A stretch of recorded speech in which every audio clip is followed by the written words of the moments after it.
The council chamber shimmered with artificial light. Its crystalline walls bending the glow of distant stars into a kaleidoscope of shifting colors. Beneath the vast dome sat representatives of species older than humanity's first spark of civilization, their voices layered with authority and disdain. Captain Elias Ward stood rigid among them, his dark uniform a stark contrast to the flowing silks and iridescent scales of the alien delegates. He had been warned before arrival that humans were expected to observe, not speak, but the sight of his people's insignia etched into the neutral delegation's banners ignited a coil of anger in his chest. At his side, Dr. Anna Reve tilted her head, studying the gathering with an anthropologist's fascination rather than a soldier's suspicion. Her eyes flicked between the speakers, noting the cadence of their speech and the subtle shifts in their posture. Where Ward saw predators cloaked in diplomacy, she saw a tapestry of cultures woven together by necessity, fragile yet intricate. Humanity had been invited into this hall, less than 2 decades ago, a courtesy extended not because of strength, but because they had proven irritatingly persistent in surviving conflicts others believed would destroy them. The debate centered on the Keth Dominion, a species whose territory brushed dangerously close to human colonies. Their fleets had been sighted massing along the border, but the council dismissed the reports with rehearsed calm. The Eric delegate, a being of translucent skin and luminous veins, waved a delicate hand and declared the humans prone to exaggeration, citing their well-documented impulse toward alarm. Murmurs of agreement rippled through the chamber, the sound like rustling glass. Ward's jaw tightened. He remembered the first time he had seen the aftermath of a Keth raid. Ships gutted, bodies frozen in the void, the silence of death echoing louder than any weapon's roar.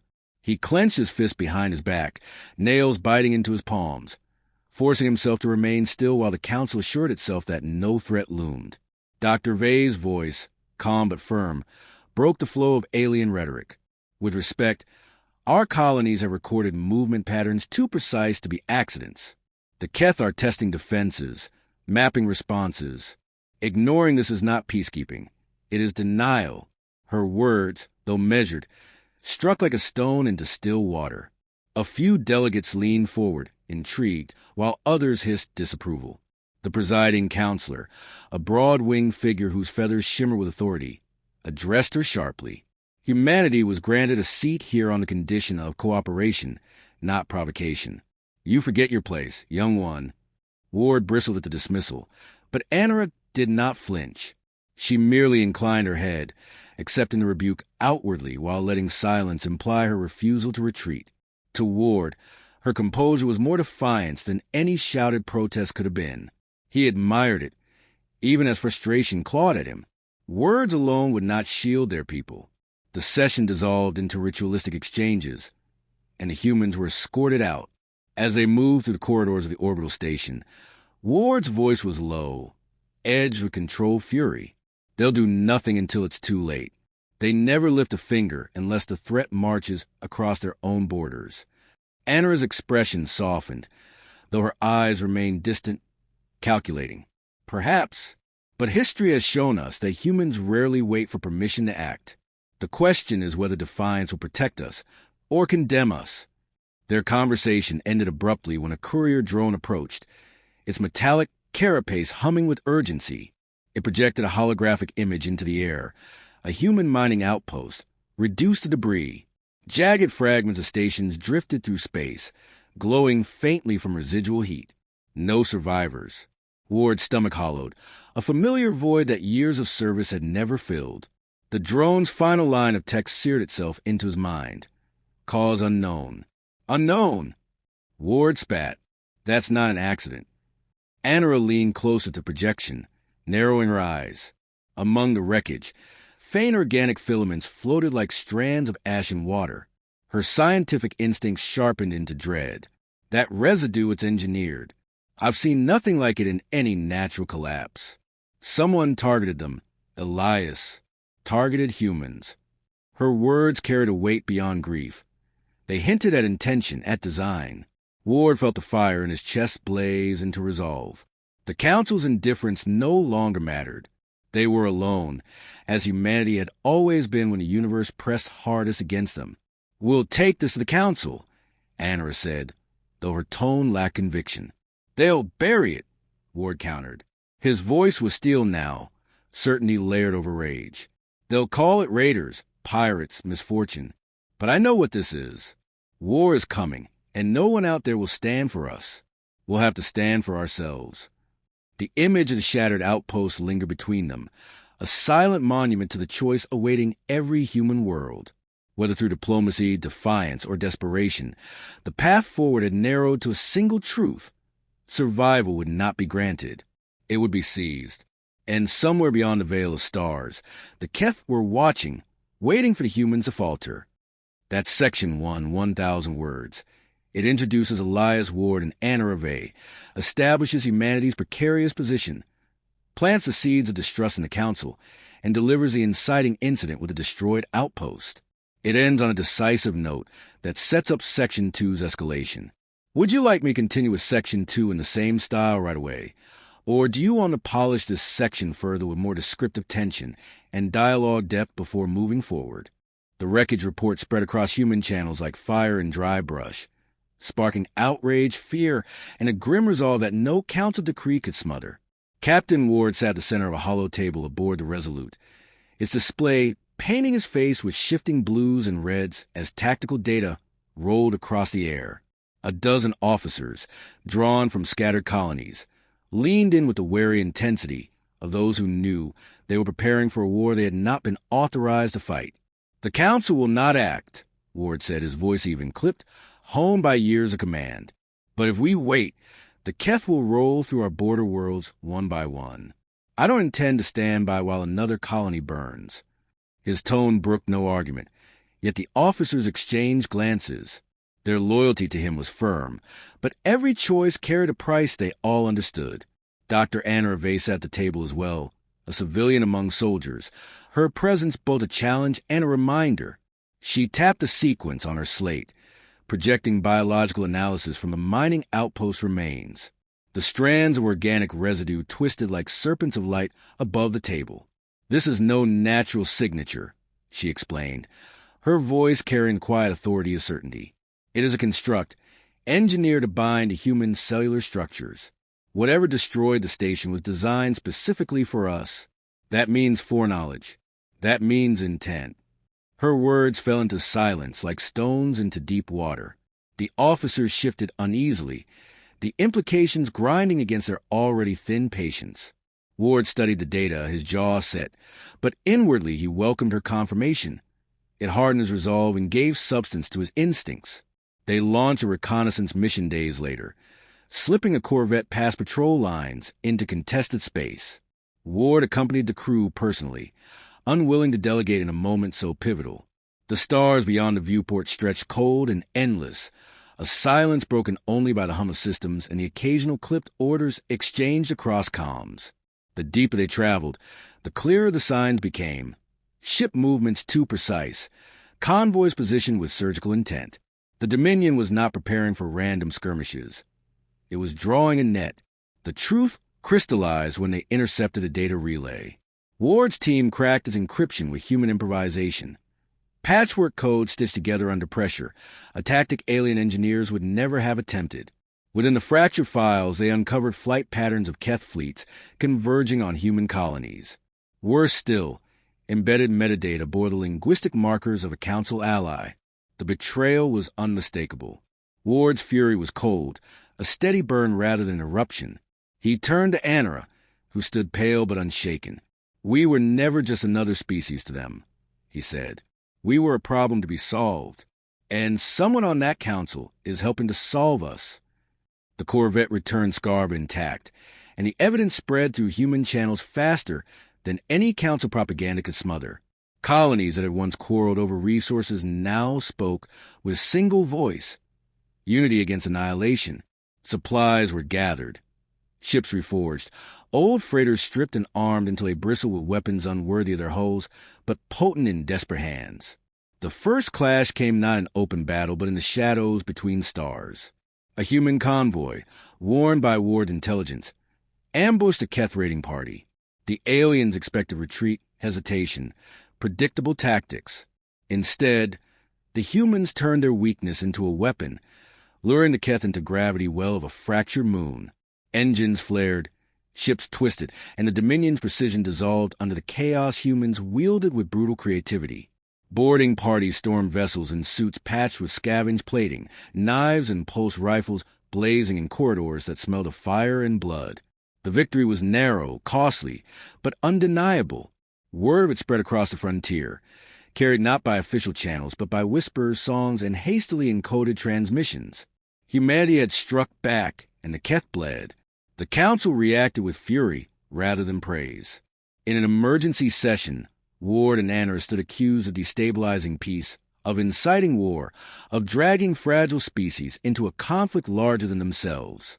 Ward met their accusations with silence, his eyes fixed and unblinking, refusing to grant them the satisfaction of defense. Anna spoke instead, her voice firm, her words chosen with surgical precision. You call it provocation. I call it survival. Evidence lies before you, an engineered weapon designed for our extinction. You ignore it because acknowledging it would demand courage. If survival is destabilizing, then perhaps peace was never peace at all. Her speech fractured the chamber.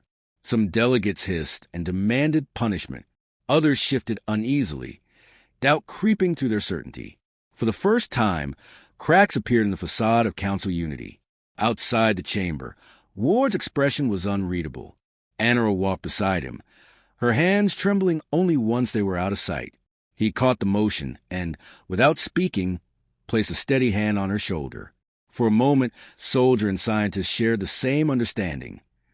Their fight was no longer about recognition or place in the council. It was about existence. That night, aboard the Resolute, Ward called his officers together. The stars stretched beyond the viewports, indifferent and eternal. He let the silence settle before he spoke. The council will not save us. Some among them would see us gone. But humanity has never needed permission to fight for survival.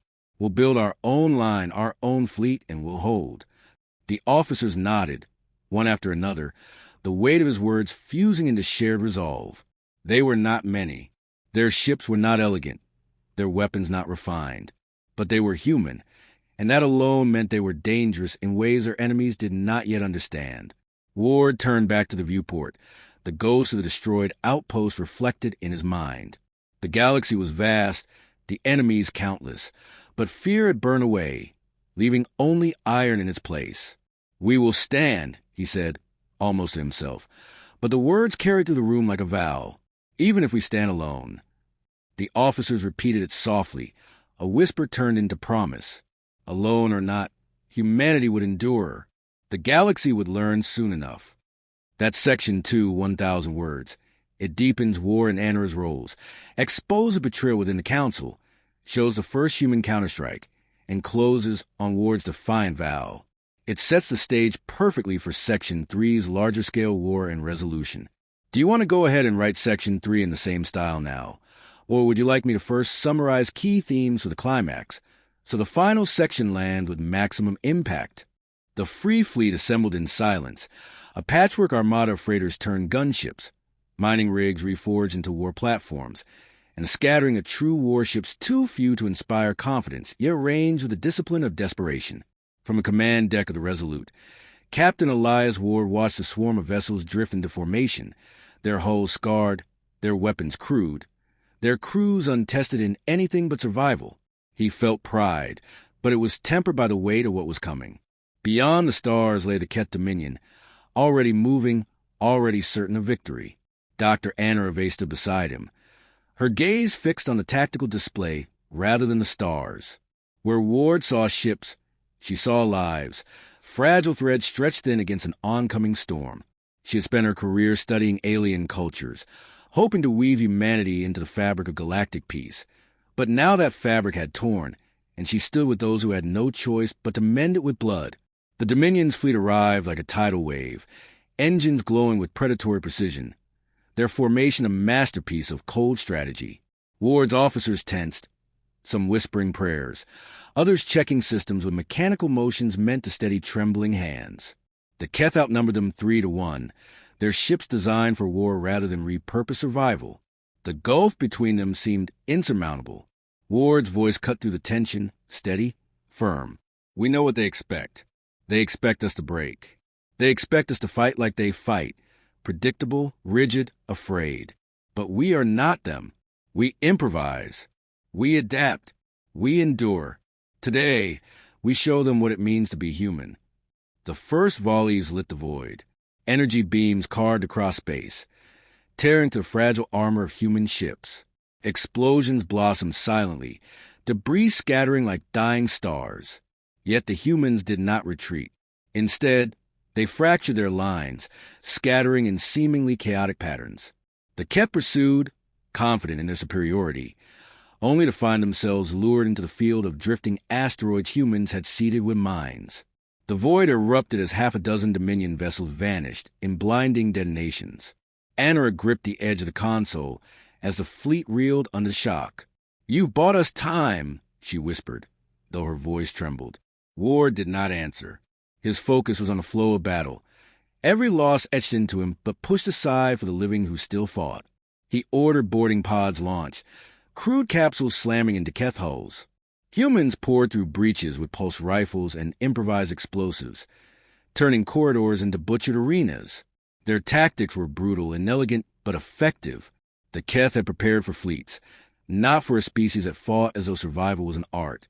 Hours stretched like years. The battle tilted back and forth, every victory countered by a fresh surge of Dominion force. The Resolute itself groaned under repeated strikes, shields collapsing, hull plating buckling. Smoke filled the bridge, system sparking, but Ward refused to yield. When the Dominion flagship advanced, its silhouette blotting out the stars, a hush fell over the bridge. Its weapons could annihilate what remained of the Free Fleet with a single decisive strike. Ward felt the weight of finality press against him, but beneath it was something fiercer than fear. He ordered a maneuver so reckless his officers hesitated, unsure if they had heard correctly. The Resolute would charge the flagship head-on, drawing its fire, while the remaining fleet converged for a desperate strike at its flanks. Anara's hand found his arm. Her eyes, wide with fear and defiance, searched his face. "If you do this, there may be no coming back." Ward met her gaze, his voice low but unyielding. "If we don't, there will be no one left to come back to."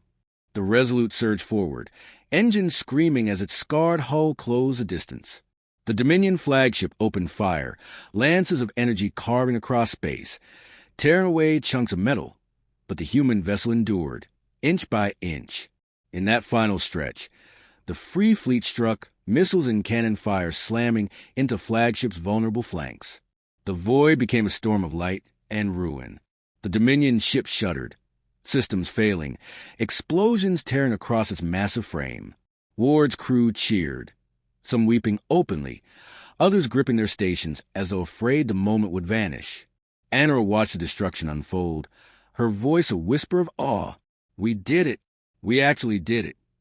Ward sank into his chair, exhaustion threatening to consume him, but his eyes remained sharp. Victory had been bought at a price beyond counting. Human ships drifted crippled, their crews scattered, their resources nearly spent. Yet the Dominion had been repelled. And for the first time in galactic memory, a lesser species had struck down a giant. The Council could no longer ignore them. Reports of the battle spread across the stars, stirring fear and respect in equal measure. Some species whispered of alliance, others of caution, but none would ever dismiss humanity again. In the quiet aftermath, Anna approached Ward on the ruined bridge, where sparks still rained from severed wires, and the stars shone indifferent through fractured plating. "This isn't the end," she said softly. "The Dominion will come again. Others will see us as a threat now." Ward looked out at the scattered fleet, at the survivors clinging to wrecks, at the stubborn fire that still burned in human eyes. His voice was tired but resolute. "Then let them come. We've shown them what we are. They'll learn soon enough we don't yield." The stars stretched endless before them, filled with enemies, allies, and uncertainties yet to unfold. Humanity had survived the crucible, but survival was only the beginning. What came next would decide not just their place in the galaxy, but the shape of the galaxy itself. And though the future loomed vast and perilous, Ward felt no fear. Humanity had stood, and the universe would never forget it. That completes Section 3, 1,000 words. The climactic battle, the sacrifice, the survival, and the aftermath that redefines humanity's place in the galaxy. It closes with a sense of resolution, but leaves the door wide open for continuation. Do you want to stitch all 3 sections into a seamless 3,000-word draft so you can read it as one flowing story? Or keep them separate for now? The council chamber had never been so silent. Word of the Dominion's defeat spread like wildfire across the galaxy, and the same delegates who once dismissed humanity now gathered in uneasy tension, their eyes fixed on the 2 humans who had dared to survive the impossible. Captain Elias Ward stood with his uniform torn and scarred from battle, the smell of smoke and steel still clinging to him. Dr. Anna Vey, though unarmed and unarmored, seemed no less formidable as she carried evidence, words, and the truth that had shaken the balance of power. Their presence was no longer tolerated out of courtesy. It was demanded by history itself. The counselor presiding over the session, wings trembling with unease, finally broke the silence. The Dominion's defeat at human hands has unsettled the order of things. Some call it courage. Others call it provocation. What do you call it? Ward's voice was calm, but it carried the edge of iron. We call it survival. You sit in this chamber and debate words while our colonies bleed. The Dominion came to erase us, and we did what we had to do, not because we sought war, but because you refused to see it was already here. A ripple of discomfort passed among the delegates. For some, his words confirmed their worst fears. For others, they awakened grudging respect. Yet it was Anara's voice that cut deeper than his. She projected images of the engineered residue recovered from the destroyed outpost, the genetic markers tuned to human physiology, the evidence of conspiracy embedded in Dominion data streams. The truth is not that we fought a war, she said, her tone precise, her eyes burning with conviction. The truth is that we were marked for extermination, and someone in this council helped make it possible. Gasps erupted, accusations flew, and the chamber dissolved into chaos. Ward watched the storm unfold, his expression unmoving. He did not expect the guilty to confess. Not here, not now. But the seed of suspicion had been planted, and from it, fractures in the council's unity would grow. Humanity's role had shifted from supplicant to catalyst, whether the others admitted it or not. Outside the chamber, the stars seemed brighter, sharper, as if mocking the fragile politics within. Ward and Anna returned to the Resolute, where the fleet lingered in battered silence. Crews patched hulls with scavenged plating, systems hummed with half-functioning efficiency, and survivors whispered stories of the battle as though reciting scripture. To them, Ward was not merely a captain, and Anna not merely a scientist. They were symbols, unwillingly forged in the fire of survival. That night, as the ship drifted on the edge of safe space, Anna found Ward alone in the observation deck. His posture was weary, his eyes shadowed, but his presence filled the room nonetheless. She stood beside him, watching the scatter of stars that seemed both infinite and suffocating. "We've won a battle," she said softly, "but the war has only changed shape. The Dominion will regroup. The Council will twist, fracture, maybe even break. And through it all, humanity will be seen as a threat, as something unpredictable, dangerous, too stubborn to fall." Ward's gaze remained fixed on the stars. "Then they see us clearly at last. We've been underestimated, dismissed, treated as children playing with fire. But now they know we don't break. We don't kneel. Whatever comes next, we will meet it standing." Her silence stretched, heavy with unspoken thoughts. Finally, she asked, "And if standing means standing alone?" Ward turned to her, the faintest trace of a smile touching his weathered face. "Then alone is enough. Alone is how humanity has always begun. But I don't think we'll remain alone for long. Fear draws enemies, yes, but it also draws allies. Some among them will see the truth. That's when we prove not only that we can survive, but that we can lead." The hum of the ship filled the quiet, steady and alive despite the scars it bore. Beyond the viewport, the void was vast, filled with threats unseen and choices yet to be made. Humanity had stepped onto a stage larger than itself, carrying with it both the weight of survival and the burden of legacy. Ward straightened, his shoulders squaring despite exhaustion. This was never just about us. It's about the galaxy learning something it has forgotten, Strength isn't in age or in numbers. Strength is in refusal. Refusal to die, refusal to yield, refusal to be what others decide we must be. Anna studied him, her heart torn between admiration and fear. She saw the truth in his words, but also the danger. The very qualities that had saved them could one day consume them, if not tempered by wisdom. Yet she also knew that without him, without his unyielding defiance, humanity would already be dust drifting in the void. The stars shone indifferent, but somewhere among them, the Dominion gathered again, plotting vengeance. Somewhere else, factions within the council whispered, weighing whether humanity was a threat to destroy or a force to embrace. And aboard the Resolute, amid the scars of war and the silence of the future, humanity prepared for what would come. Ward looked out once more, his voice quiet yet resolute, as though speaking to the universe itself. Let them come. Whatever waits beyond these stars, humanity will answer, and we will not be forgotten. That completes Section 4, 1,000 words. It reintroduces War and Anna in a new phase of the conflict, brings a conspiracy into sharper focus, shows humanity's symbolic rise, and ends with a strong forward-looking vow. Would you like me to now combine Sections 1 to 4 into a seamless continuous narrative for 1,000 words, or keep each as separate installments for easier editing and pacing?